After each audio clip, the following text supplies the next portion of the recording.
Fama, coreografias perfeitas, milhões de seguidores nas redes sociais e contratos com grandes marcas. A imagem vendida era sucesso. Um grupo de jovens dançarinos vivendo o auge da carreira, com vídeos que viralizavam diariamente no TikTok, tudo aparentemente organizado por uma agência moderna chamada 7M Management, uma produtora, uma empresa de gerenciamento artístico, um trampolim para o estrelato. Pelo menos era isso que eles diziam. Só que por trás das câmeras a realidade era outra.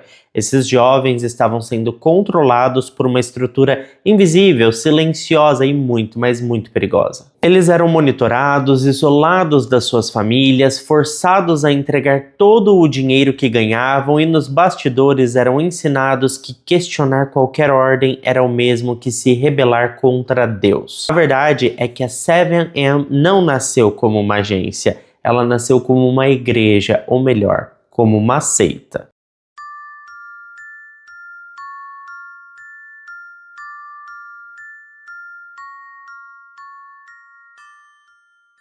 Por trás de tudo estava o nome de um homem que poucos conheciam até então, Robert Sheen. Ele era canadense, ex-médico, empresário, pastor e, segundo mais de 25 vítimas, abusador. Um homem que por mais de 2 décadas conduziu o culto chamado Shekinah Church, disfarçado de congregação cristã, mas que funcionava como uma organização de exploração financeira, psicológica e sexual. Tudo sob o argumento de libertar almas e salvar famílias da condenação eterna. E quando ele percebeu que o caminho da religião não o levaria à fama, ele criou a 7M, uma espécie de ponte entre a fé e o entretenimento. Um culto travestido de produtora, um negócio milionário onde o lucro vinha da devoção absoluta dos seus membros. Esse caso tem todos os elementos que tornam histórias como essa difíceis de engolir: manipulação psicológica, carisma envolvente,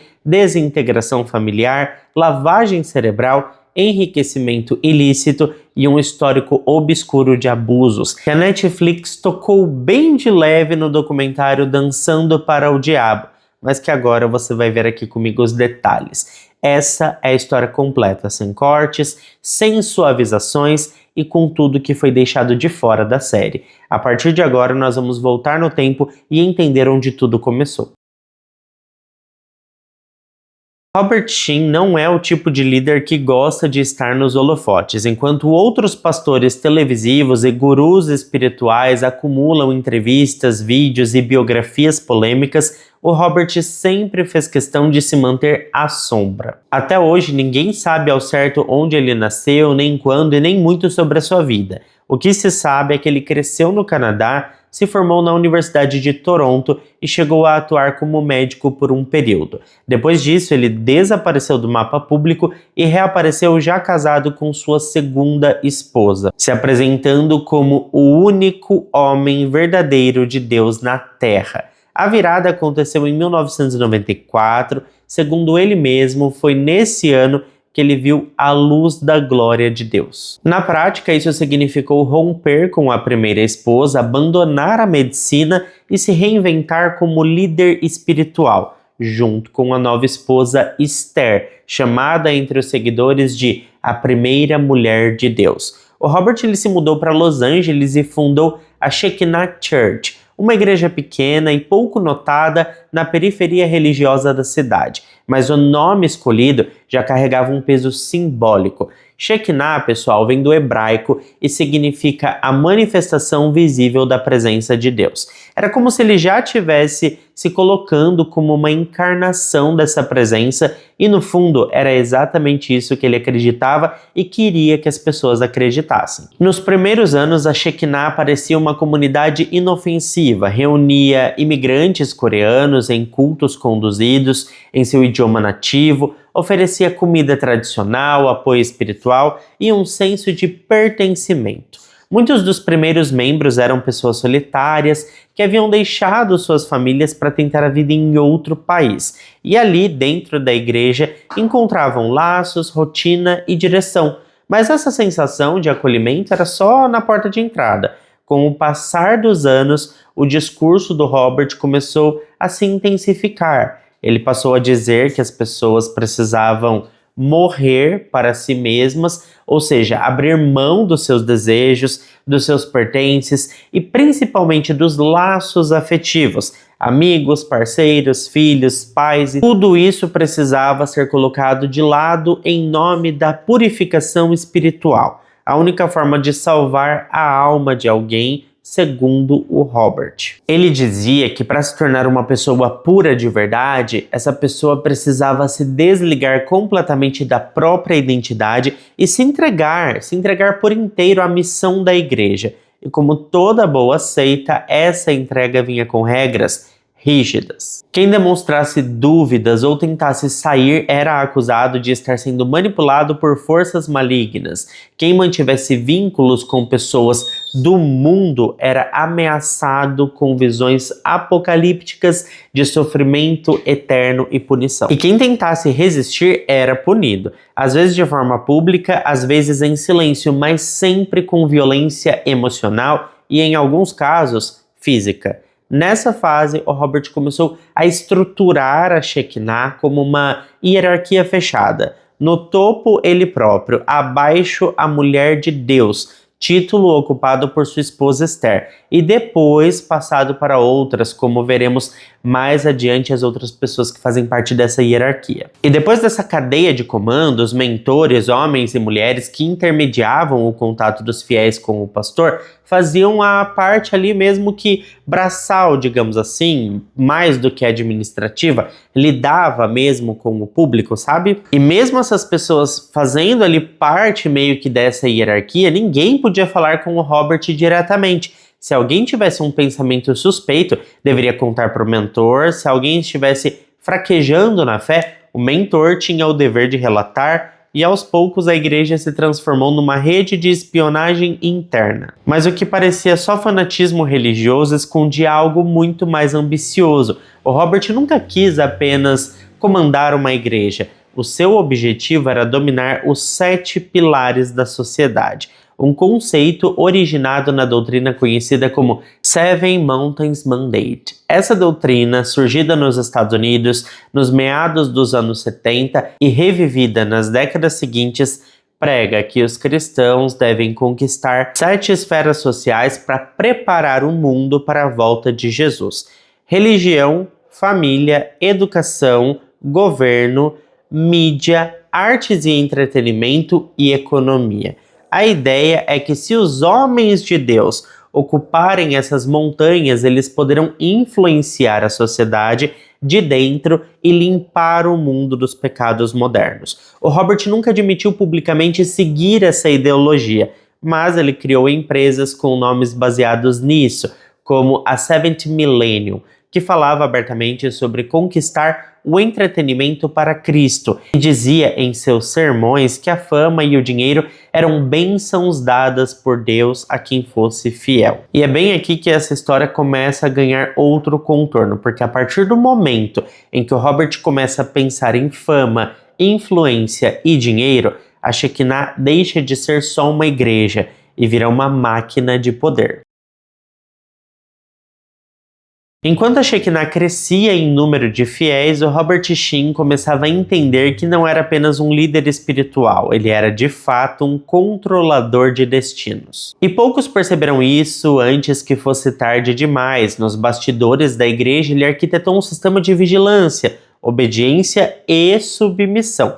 Não bastava apenas frequentar os cultos, cada membro deveria entregar o controle total da sua vida.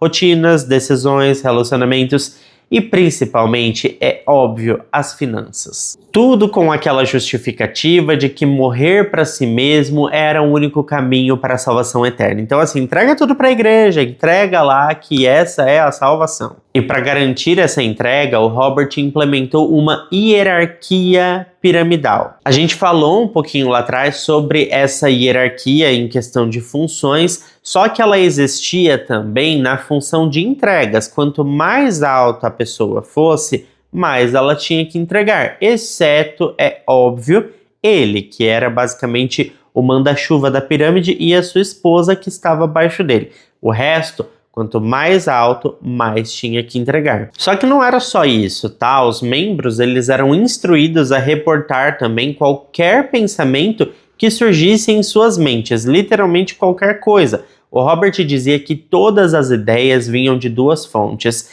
de Deus ou do diabo. Logo, se você pensava em algo negativo, era porque o demônio estava tentando te desviar. O único jeito de evitar isso era abrir a sua mente por completo ao seu mentor ou alguém superior que você na hierarquia, que depois repassava tudo isso para o Robert. Então, se a pessoa estivesse pensando, eu vou sair disso aqui porque eu tô gastando muito dinheiro, eu entreguei minha vida toda e eu acho que o resultado não tá sendo legal. Aí você tinha que falar isso pro mentor, o mentor falava isso pro Robert e a lavagem cerebral continuava, porque a seita não podia acabar. Tudo isso servia claramente como chantagem emocional, sabe? Eles utilizavam muito dessa questão de, olha, isso que você tá pensando é porque o diabo tá na sua cabeça, é porque você é uma pessoa fraca, então vamos fortalecer, porque aqui dentro a gente tem tudo, fazendo parte da comunidade, tudo melhora na sua vida. Se entregue por completo e Deus te carregará. Coisas desse tipo. E foi assim que a Shekinah cresceu muito e a essa altura já havia se transformado num verdadeiro conglomerado, porque tinha uma lavagem cerebral. Havia também empresas de mídia, negócios de fachada, cafés, imobiliárias e lojas diversas, todas supostamente a serviço de Deus, mas na prática eram mantidas com a força de trabalho gratuita ou quase gratuita dos próprios fiéis. Muitos trabalhavam mais de 40 horas por semana, mas só recebiam um valor simbólico, geralmente menos de $100 por mês. O restante era dizimado à igreja, controlado por mentores e redistribuído conforme a vontade do Robert. Os mais pecadores com pensamentos sujos recebiam menos. Já os relatos de abuso começaram a surgir exatamente nesse contexto. Em 2001, por exemplo, a Melanie Lee, uma das jovens mais próximas do Robert, foi vítima do que hoje seria considerado um caso clássico de abuso de poder sexual. Na época, ela tinha 15 a 16 anos. Segundo ela foi abusada por seu professor da escola dominical, Peace Montgomery, um homem mais velho responsável por levá-la e buscá-la de casa. Quando a situação veio à tona, o Robert não a afastou. Pelo contrário, ele puniu a Melanie, disse que ela havia sido contaminada pelo pecado, que estava espiritualmente amaldiçoada e que precisava se entregar ainda mais à igreja para se purificar. Esse padrão se repetiria muitas vezes nas décadas seguintes. Sempre que uma mulher era abusada, o agressor era mantido em posição de poder e a vítima punida. A lógica era clara: se ela sofreu é porque Deus estava testando a sua fé, e se falasse contra o mentor ou o líder, estaria se rebelando contra o próprio Criador.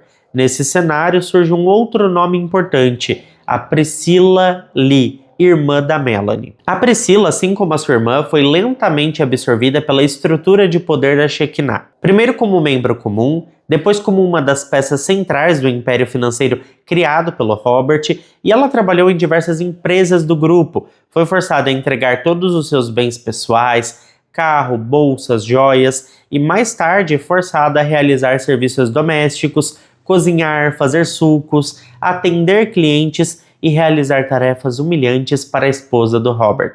Tudo sem remuneração digna, muitas vezes pagando do próprio bolso pelos alimentos que servia a liderança. Quando ela tentou se afastar, foi cercada por ameaças espirituais. Diziam que, se ela saísse, traria maldição para sua família. Quando ela saiu pela primeira vez, ficou proibida de ver as irmãs e quando voltou foi obrigada a assinar cheques em branco e a permitir que mentores controlassem as suas contas bancárias. Tudo que ela ganhava era distribuído entre os líderes da igreja ou era usado em benefício pessoal do próprio Robert, que nesse ponto já estava investindo em carros de luxo, mansões e roupas de grife. Só que o que o Robert realmente queria era reconhecimento. Muito mais do que o dinheiro, ele queria poder.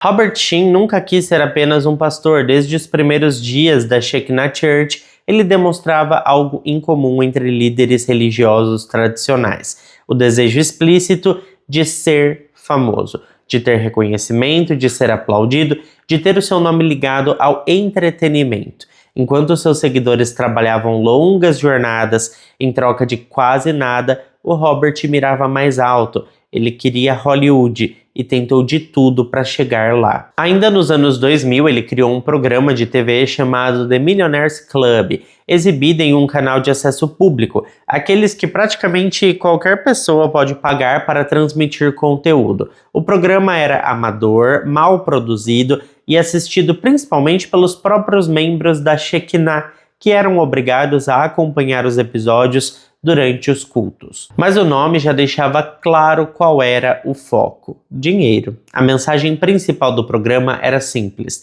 prosperidade é um sinal de bênção de Deus. Os verdadeiros fiéis se tornam milionários. A pobreza é um reflexo da fé fraca. Para alcançar a salvação, era necessário também conquistar sucesso financeiro. Esse discurso se alinhava diretamente à teologia da prosperidade popular entre a maioria dos televangelistas dos Estados Unidos. Mas aqui ela era usada como um propósito ainda mais perverso: justificar o enriquecimento pessoal do Robert às custas dos fiéis. Quando o Millionaires Club fracassou, ele não desistiu, mudou o nome para The Billionaires Club e seguiu com o mesmo formato. Em paralelo, começou a publicar livros com suas doutrinas, vendendo-os exclusivamente para os membros da igreja, que, claro, eram obrigados a comprá-los com o pouco dinheiro que recebiam. Em 2008, ele criou a sua primeira empresa de produção audiovisual, a 70 Millennium, nome claramente inspirado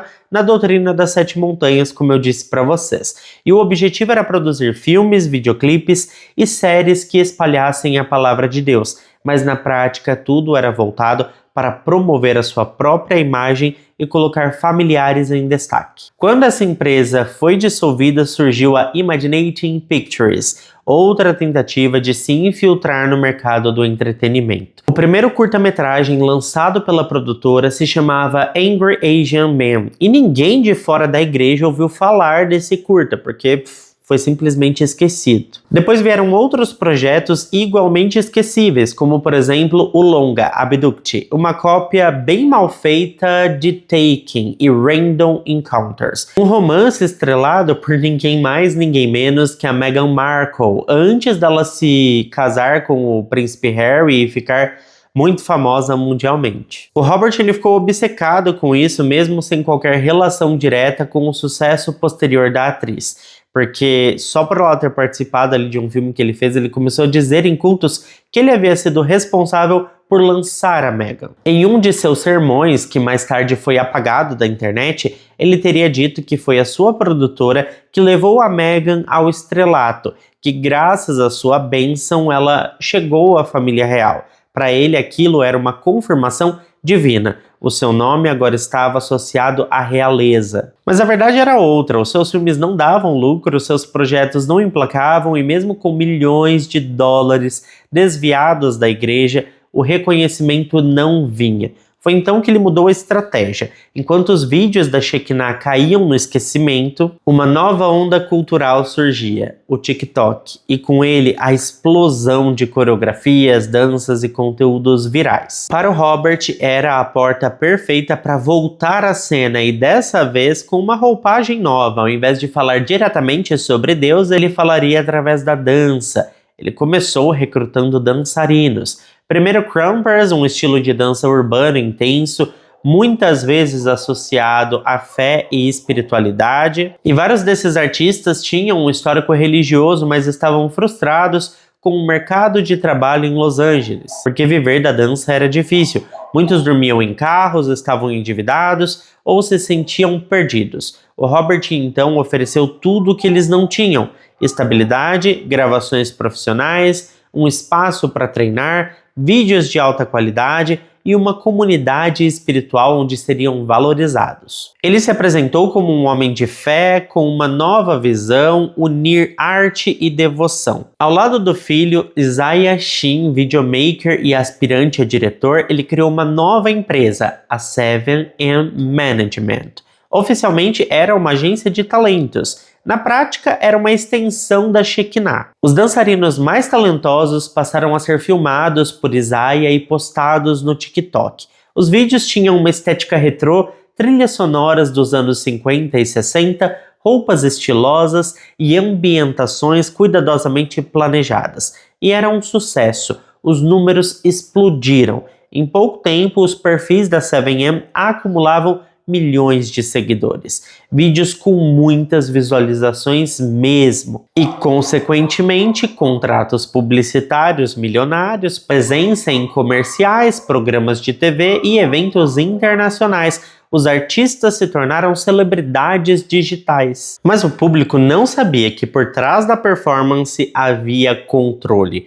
Por contrato, todos os artistas da 7am deveriam entregar 20% de tudo que ganhassem para a agência. Um valor comum em contratos de agenciamento, mas além disso, eles eram obrigados a doar 10% de dízimo à Shekinah e na prática mais 20% em ofertas voluntárias. Isso sem contar o pagamento do aluguel. Todos viviam em imóveis controlados pelo Robert e também as taxas internas da igreja. Então o valor que sobrava era irrisório, porque quase 100% do que eles ganhavam era distribuído em alguma parte ali da Shekinah. Assim como os membros da igreja, os dançarinos da 7am passaram a viver com uma mesada simbólica.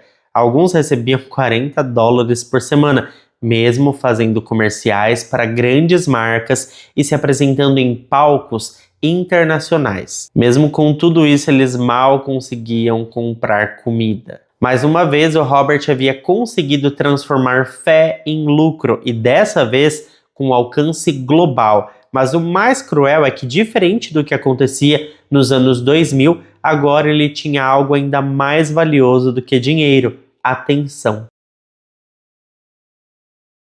Até aqui tudo funcionava nos bastidores. Os vídeos dançantes seguiam encantando milhões de seguidores pelo TikTok. A 7am Management se consolidava como uma das maiores agências de dança da plataforma. E o Robert Sheen se mantinha discreto. Lembra que eu falei para vocês que ele nunca quis os holofotes? Ele queria ser infama, mas ele nunca quis aparecer ele mesmo, sabe? Porém, contudo, entretanto, em 2019, sem que ninguém soubesse, ele estava prestes a dar o passo mais ousado e mais perigoso da sua trajetória. E o que viria a seguir colocaria o seu império nas manchetes e acenderia um alerta mundial. Tudo começou com um convite. Miranda Wilkin e a sua irmã Melanie eram conhecidas na comunidade de dança dos Estados Unidos. Elas tinham um perfil popular no TikTok chamado Wilkin Sisters, com mais de 3 milhões de seguidores, e conquistavam o público com sincronia impecável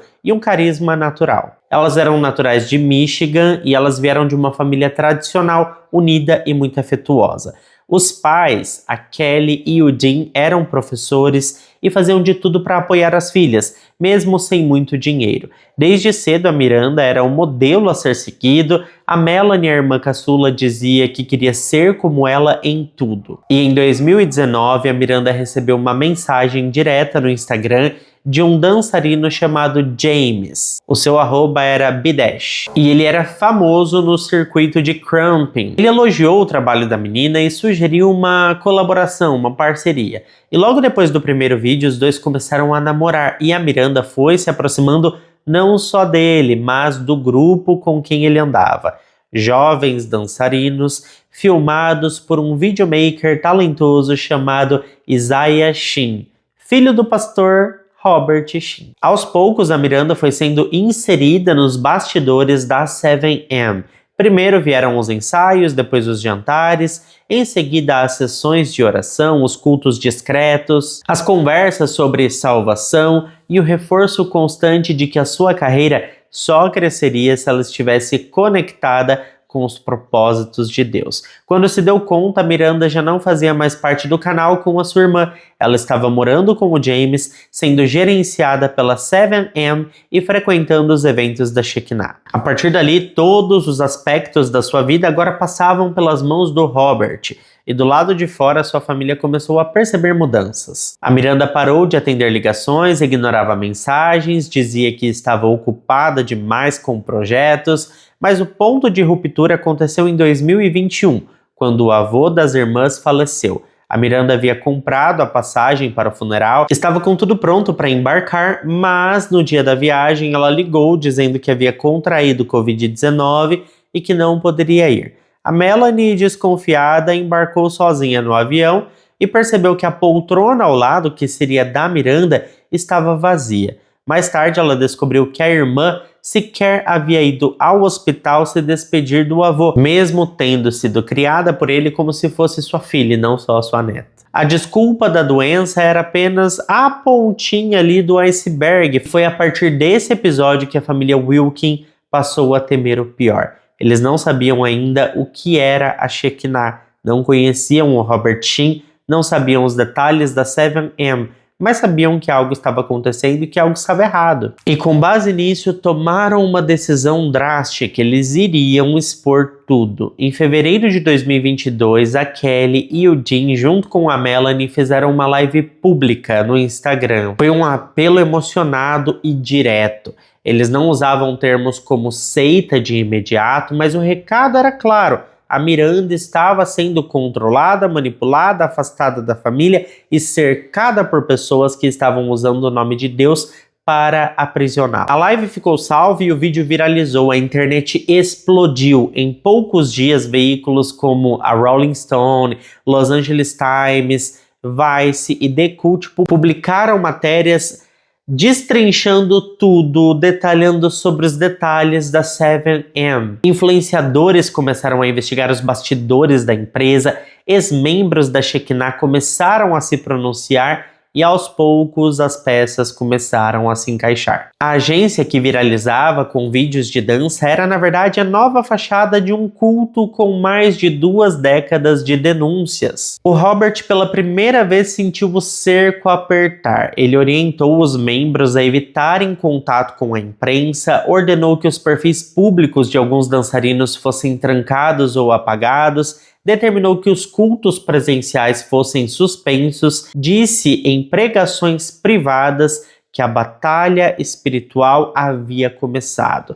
e que os inimigos estavam tentando derrubar a obra de Deus. Mas o que mais chamou a atenção foi a reação da Miranda. Sem citar diretamente os pais, ela apareceu ao lado do James em uma live dizendo que estava bem, que a sua família era controladora, que o problema era o fato deles não aceitarem a sua vida com Cristo. Ela chegou a insinuar que a sua família era tóxica e preconceituosa. Disse que seus pais nunca foram religiosos e que por isso não aceitavam a sua escolha espiritual. Era um discurso cuidadosamente ensaiado que ecoava frases já ditas por outros membros da Shekinah em situações semelhantes. E naquele momento o público ficou dividido. De um lado, quem via a Miranda como uma vítima clara de lavagem cerebral. E do outro lado, quem acreditava que ela estava apenas vivendo a sua fé e que os pais estavam tentando controlá-la. Mas para quem conhecia a história da Shekinah, os sinais eram óbvios. O afastamento, a vigilância, a obediência, a entrega total à liderança,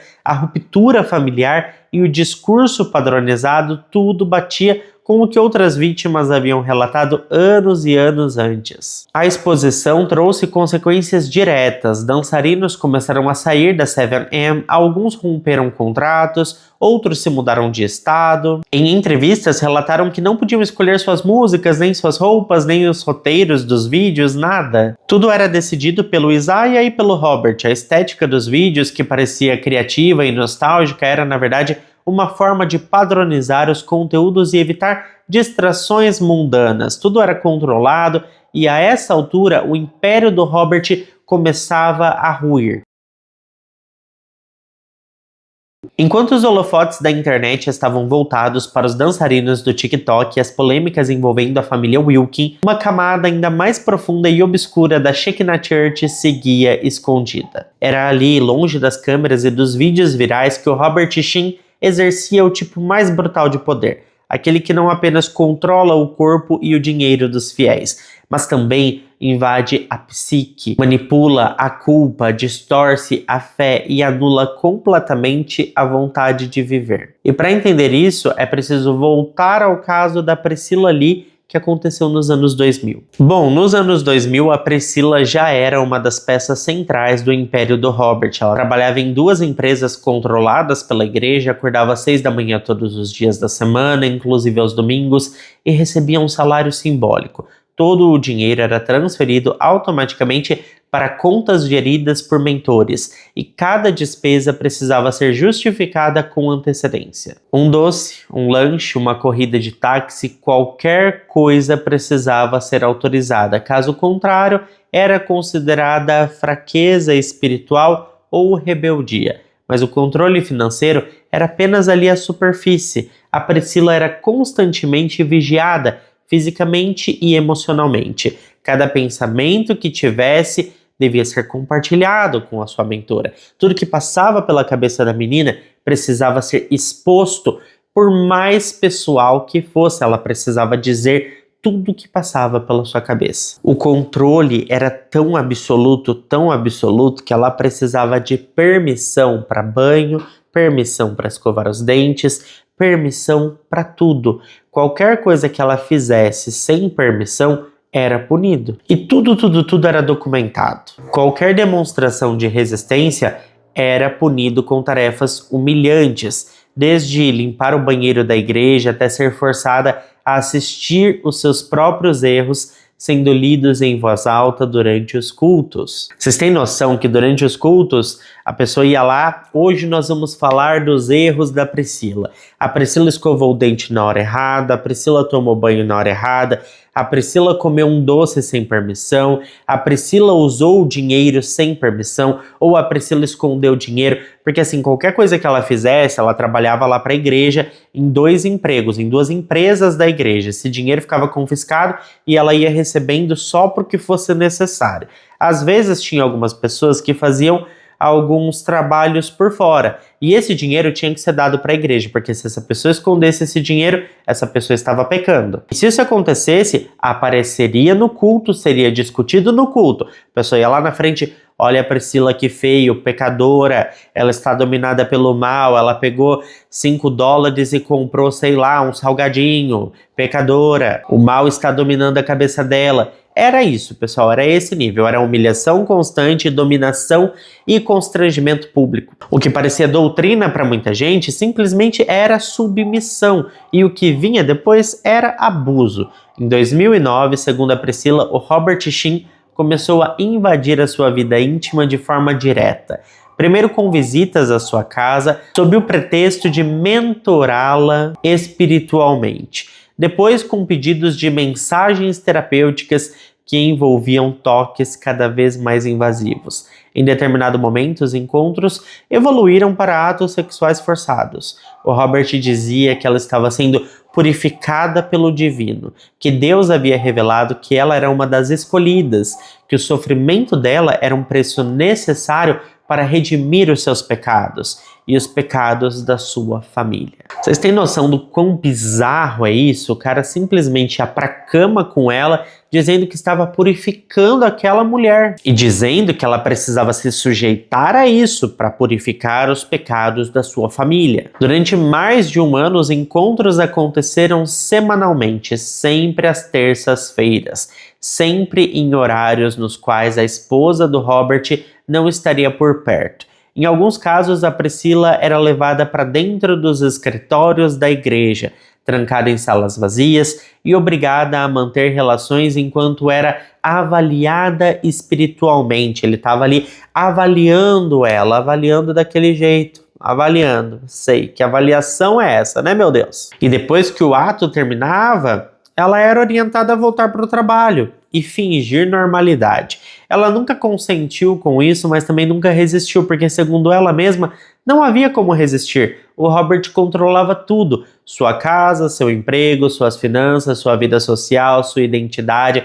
A casa, gente, era da Priscilla, ela tinha conquistado antes de entrar para a igreja, mas quando ela entrou na Shekinah Church, ela doou o imóvel. E aí esse imóvel passou a ser da Shekinah, ela podia morar nele, mas o imóvel não era dela. e esse valor era descontado. Lembra que ela trabalhava em 2 empregos de 2 empresas da igreja?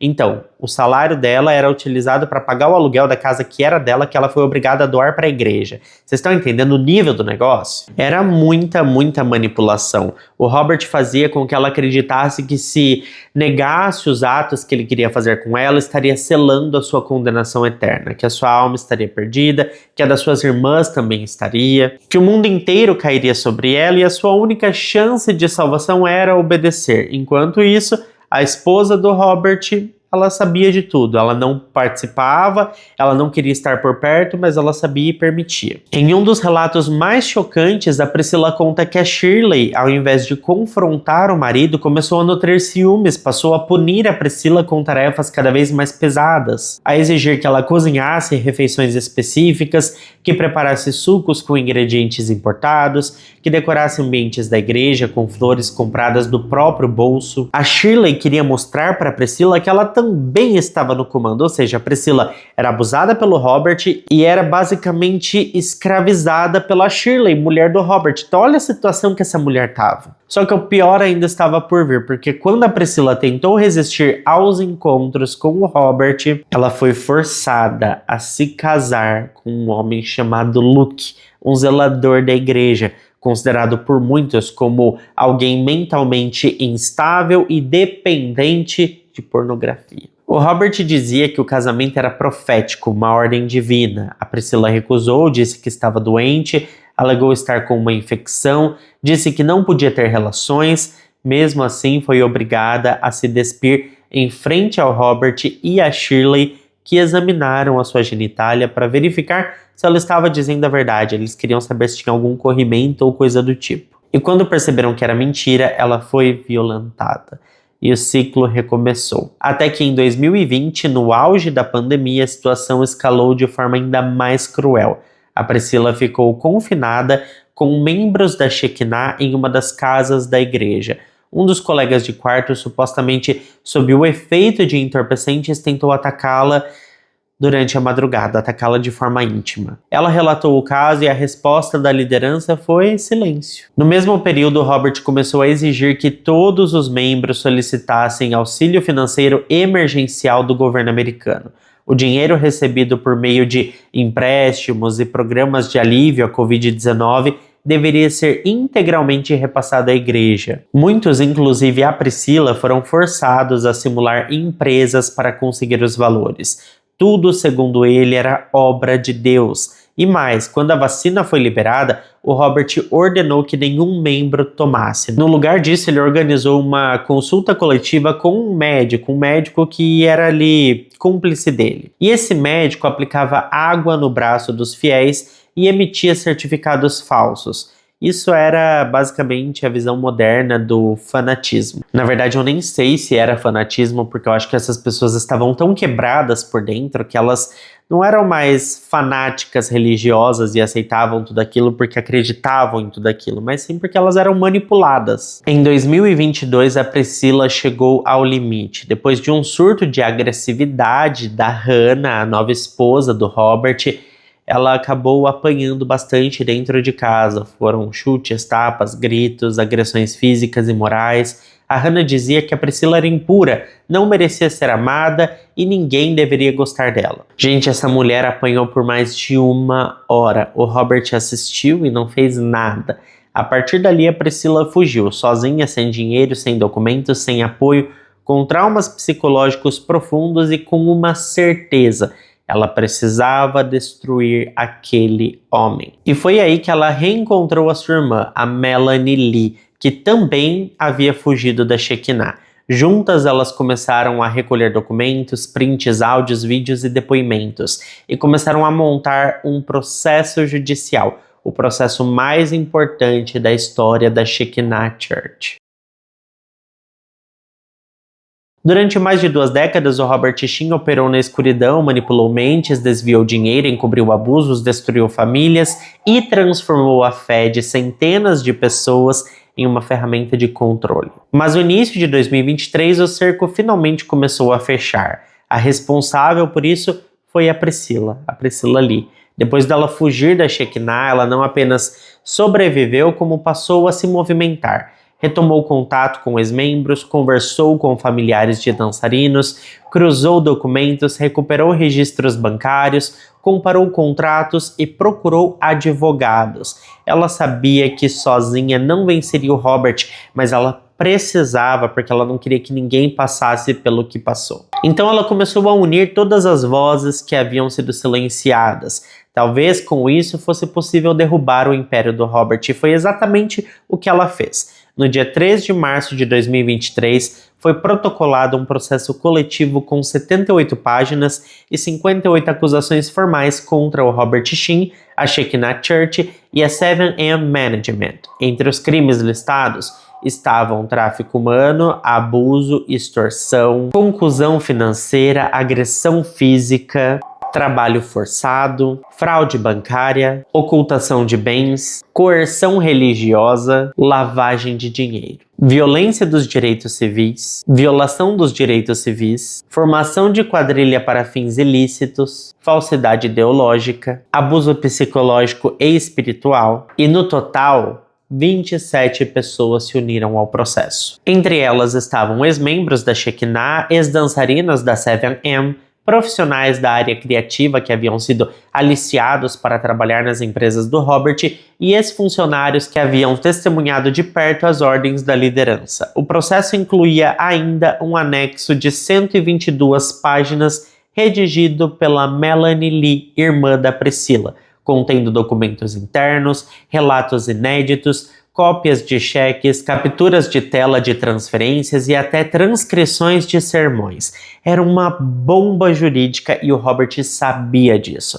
A primeira reação do pastor foi fazer o que sempre fez: atacar. Ao invés de responder diretamente às acusações, ele entrou com um contraprocesso. Ele acusou a Melanie, a Priscilla e uma youtuber chamada Katie Joy, criadora do canal Without a Crystal Ball, uma das primeiras a denunciar o caso de difamação, e ele disse que elas estavam tentando destruir a sua reputação por mágoa, que elas estavam mancomunadas com o Satanás, que tudo não passava de uma campanha de ódio e que ele era uma verdadeira vítima disso tudo. Essa ofensiva judicial não era nova. O Robert já havia processado outras pessoas no passado, incluindo uma mulher chamada Lydia Chong, que era uma ex-membro da igreja, que em 2009 o acusou de roubar mais de 4 milhões de dólares em propriedades e investimentos. Na época, o processo foi arquivado, a Lydia perdeu e ainda foi condenada a pagar as custas judiciais do Robert,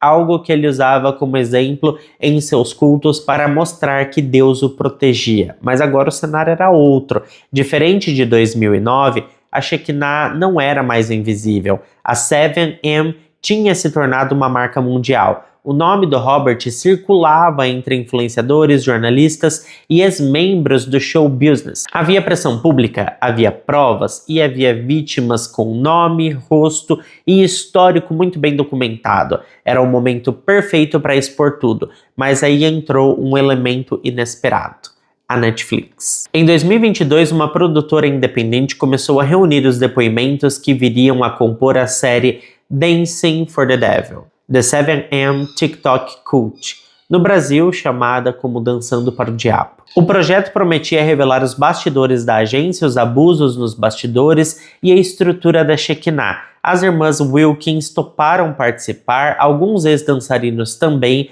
A equipe colheu entrevistas, buscou imagens inéditas e obteve acesso a documentos do processo judicial. Mas no corte final, a maior parte ficou de fora. A série foi lançada em 29 de maio de 2024 e tem 13 episódios. Ela toca em pontos sensíveis, mas não aprofunda os casos de abuso íntimo. Ela não explica em detalhes a origem da Shekinah, não menciona os golpes financeiros com o PPP Loans e quase não fala da existência do processo judicial de 2023. E o motivo? É claro, medo. Segundo algumas fontes de dentro da própria produção, a Netflix impôs diversas limitações, a principal delas evitar qualquer menção que pudesse gerar um processo de difamação.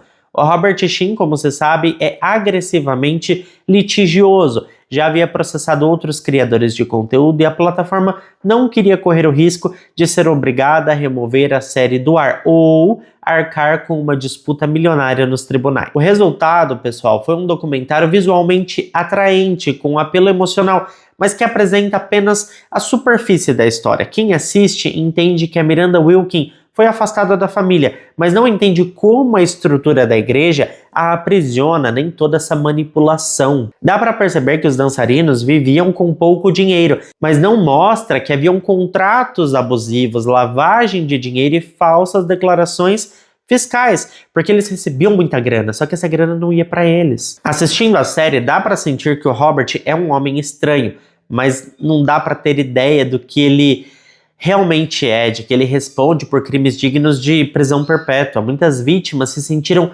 traídas pela série, inclusive a Priscila, que esperava que o documentário fosse a principal plataforma para mostrar os horrores que viveu, mas ela acabou relegada a um papel secundário quase que invisível. Mesmo assim, o impacto foi real. A série reacendeu o debate nas redes, aumentou a busca por informações, levou a mídia a retomar investigações e principalmente obrigou o Robert a recuar. Após a estreia do documentário, a 7am Management apagou o site oficial. Os perfis dos dançarinos foram limpos mais uma vez, os vídeos mais antigos desapareceram, as menções a Shekinah sumiram das biografias, o Robert desapareceu dos cultos públicos e aos poucos membros que ainda defendem a organização agora fazem isso com cautela, temendo represálias judiciais. A próxima batalha será nos tribunais. A audiência principal do processo ainda não aconteceu e até lá os envolvidos seguem se preparando e o Robert Sheen segue tentando sobreviver no único lugar onde ele ainda tem poder, no silêncio. Depois de décadas de controle e 2 anos sob pressão pública, o império do Robert Sheen está finalmente prestes a encarar a sua hora mais delicada. Está marcado para julho de 2025 o julgamento do processo coletivo movido por ex-membros da Shekinah Church e da 7am Management. São 58 acusações formais reunidas em 78 páginas, com anexos que incluem todas aquelas provas que eu já comentei com vocês. Só que até o momento não há nenhuma acusação criminal ativa contra o Robert. O processo é civil e isso por si só já diz muito. Mesmo com tantos relatos, mesmo com documentos, mesmo com vítimas falando abertamente, o sistema da justiça americana ainda não tratou esse caso como crime, alegam falta de provas. Mas quem conhece o funcionamento interno dos cultos da Shekinah entende que o rastro de destruição nem sempre vem em forma de sangue. Ele se infiltra na mente, no bolso, nos vínculos afetivos e talvez seja exatamente por isso que o Robert ainda está livre. O mais bizarro é que a Priscila tá lá tentando justiça. Ela foi abusada, gente, por esse homem e por outras pessoas. E não conseguiram enquadrar isso na esfera criminal. Eu acho que é poder e dinheiro. Porque o Robert, ele conseguiu construir um império, ele tem grande fortuna, muito dinheiro para pagar muitos advogados maravilhosos e subornar quem for preciso. E é bizarro pensar nisso, né? Porque ele construiu a sua fortuna em cima desses crimes. Parando para pensar, ele se protege com o que ele tirou dos outros. E enquanto ele está lá, livre, leve, solto, os envolvidos se dividem em 2 mundos paralelos. De um lado, as vítimas, muitas delas ainda em processo de recuperação emocional, enfrentando traumas profundos e tentando reconstruir as suas vidas, e do outro lado, os que permanecem fiéis ao culto. E entre eles, a figura mais conhecida, a Miranda. Apesar de todo o escândalo, a Miranda ainda vive sob a tutela da 7am, ainda frequenta a Shekinah, ainda é considerada por muitos uma das principais peças da sustentação pública do império do Robert. Mas a realidade entre ela e a sua família mudou de forma completa. Em maio de 2024, a Miranda participou do casamento da irmã Melanie, esteve presente, dançou, sorriu nas fotos, gravou vídeos com familiares. Alguns viram ali uma reaproximação real, outros uma jogada de imagem orquestrada para aliviar a pressão e preservar a marca da igreja. O que se sabe é que mesmo após o documentário da Netflix, A Miranda segue negando ser uma vítima. Em suas redes sociais, ela afirma que está bem, que não foi forçada a nada, que a fé a salvou e que a sua família simplesmente não compreende a sua escolha espiritual. Mas entre o discurso e a verdade, há uma zona bem aqui no meio, uma zona de silêncio, que nem mesmo os olhos treinados da internet conseguem romper. Não dá pra saber, sabe, o que realmente se passa na cabeça dela. Se ela acredita nisso tudo, se ela realmente tá lá porque ela quer, ou se é tudo muita manipulação. Agora o que eu fico pensando é que estamos diante de um culto que entendeu como operar dentro de uma estética moderna. Ao contrário dos movimentos dos anos 70 que viviam isolados em fazendas ou desertos, o Robert Sheen construiu a sua influência dentro do algoritmo. Ele não precisava mais de um púlpito. Hoje ele fala através dos reels, do TikTok, de coreografias, filtros e legendas com versículos. Enquanto outros cultos assustavam, a 7am seduz. A coreografia é impecável, o sorriso ensaiado, as músicas nostálgicas, os figurinos retrô, tudo cuidadosamente montado para parecer inofensivo, para parecer arte, mas por trás da performance existe a mesma estrutura. Isolamento, vigilância, controle, punição e obediência cega. E eu acho que o mais perigoso é que agora tudo isso está à distância de um clique, então consegue atingir muito mais pessoas e recrutar muito mais membros. O julgamento de julho por estar na Fera Civil pode não trazer uma condenação penal, mas ele é desde já um divisor de águas. Pela primeira vez, o culto moderno do Robert Sheen será confrontado em público com provas, documentos, sob os olhos da lei e da mídia. Pela primeira vez, a imagem do homem de Deus vai dividir espaço com acusações pesadíssimas. E ainda que ele escape juridicamente, como escapou outras vezes, o rastro dessa exposição será permanente e abre portas para quem sabe no futuro um possível processo criminal. Eu, quando vi a série, eu fiquei assim em choque, comecei a pesquisar sobre. E aí eu fui me aprofundando e percebi que a série mostrava muito pouco da realidade disso, da dimensão disso. Claro que eu quero saber a sua opinião, então deixa pra mim aqui embaixo nos comentários o que você acha disso tudo. Se ficou até aqui comigo, não esquece de deixar o seu like, que ajuda muito na divulgação do canal. Eu fico por aqui, beijo grande pra todos vocês e até o próximo vídeo.